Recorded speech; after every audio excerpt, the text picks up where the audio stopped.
Welcome to my first time using my new pressure canner. Bubbles, bubbles, bubbles, bubbles, bubbles. Hi, welcome to my first time using my new pressure canner. I've never pressure canned anything before. I have done water bath canning, but I figured what the hell, might as well show you guys how to pressure can. I've already read the entire manual for this. This has been cleaned. The metal to metal seal has been lubricated with olive oil.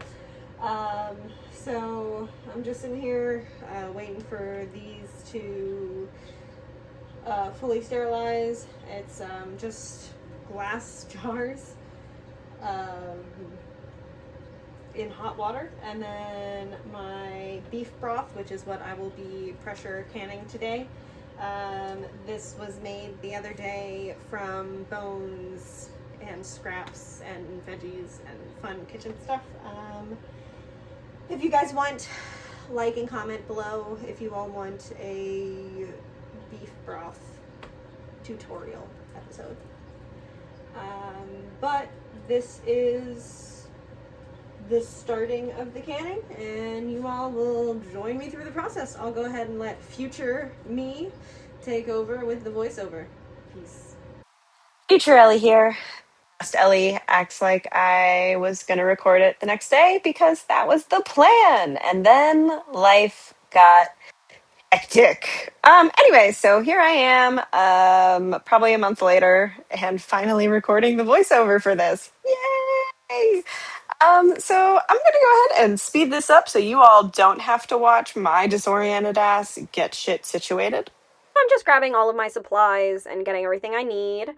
And just so that I can easily can everything. Those things are for removing the hot jars and stuff. These are also canning items that you need. I'm also over here just washing the lids so that they're clean when they go on the jars, which is very important so that your canned goods don't, spoil. Just getting the final prep stuff done and getting the distilled vinegar ready because we'll need that. And yeah, and I'm double checking the instructions, and then I accidentally dropped a can right here. Yeah. Whoops.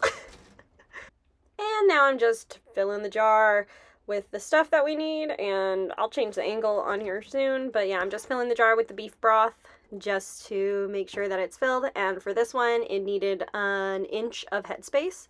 So that's what I used the green thing for, to check the headspace. And here's a new angle so that you can actually see what I'm doing, and yeah.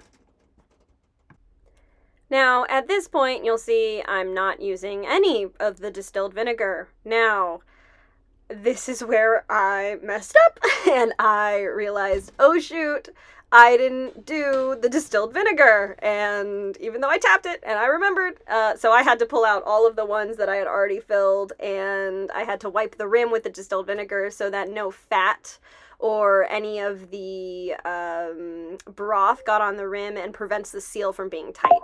So I had to go back, do those before I continued filling the jars. But luckily it was a simple mistake, and it was easy to fix. Filling jars, it takes so much fucking time. Filling jars, even sped up, takes so much time. Thank you for listening to my Smelly Cat remix. Just so you know, I used the rest of the broth for dinner that night. So you guys know, this is avro lemonal. I made it the other night. It's a Greek chicken noodle soup.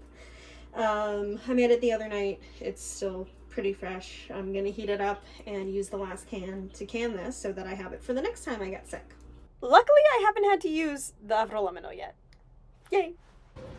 Okay, now that the cans are filled, we've wiped the edges with vinegar before putting on the lids, and we are going to fill this with water about 3-4 inches up, and go from there. Yay!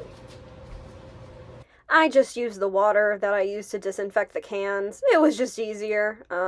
Obligatory have to check the directions again, and I have to put on the lid so that the pressure stays on, and then it just gets to cook.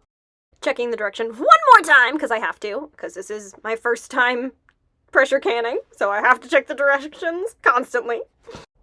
Now I'm just turning off burners, turning on burners, and just double checking that it's sealed and essentially watching it for the steam, which you'll see come out of that little thing, and then you put the weight on, which keeps the pressure in, and it kind of jiggles when it's at pressure. And you want to make that little jiggle thing happen about 4 times a minute, according to the directions that I read. Okay, so now that this is up to pressure, the pressure gauge is up, and the weight, which is what basically maintains the pressure, the weight on the steam valve is jiggling. So we want to keep that at a rate of about 4 per minute.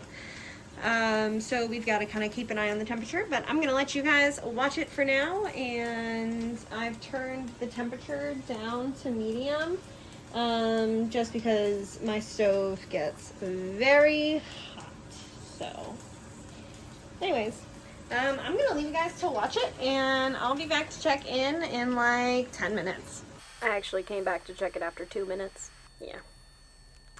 But I kept on double checking the directions and all that fun stuff, and double checking that the temperature is right, because depending on your stove, you have to constantly be adjusting the temperature to keep the pressure exactly where it needs to be. But that was, I think, the most difficult part of this whole process.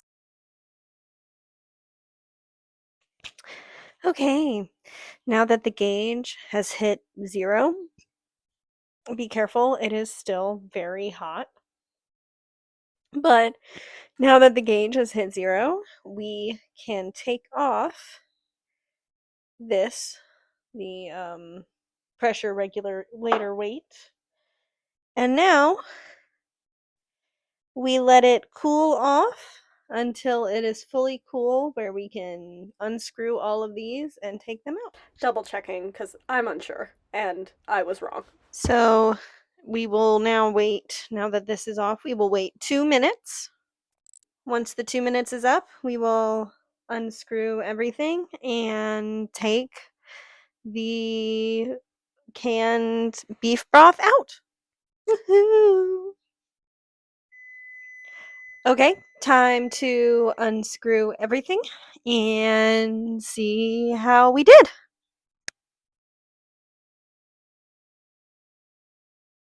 Alright, well, let's see. Well, clearly one of them did not correctly solidify. That's okay, and it looks like some of the other ones did not either. Okay. Well, that's okay. This was our first time after all, so let's just pull them all out and see where we go. I figure I'll put this one just in the fridge and leave it as in case I need it this week. And I just take them out, put them on a towel so that they can cool and dry. Yeah. Okay, so this is the final result. We got 1, 2, 3 that seem to have sealed perfectly. One that seems to have leaked but later sealed. One that completely just busted out. And then an Avrolemino that seems to have sealed well as well. Now we get to wait 12 hours. This one I will be putting in the fridge tonight and using it this week for recipes. But I will be putting, hopefully, these in the pantry once they are cooled. We will be checking their seal in 12 hours. So tomorrow morning, we'll be checking their seal and making sure that they're good to go. And if they are, they should be shelf stable for 12 to 18 months. Woohoo! So I forgot to record myself checking their seals, but this is them, and they wound up sealing pretty much perfectly. I have already gone through them since I recorded this, and I wound up making more broth and canning more broth since then. The second time canning was a lot easier. Bye!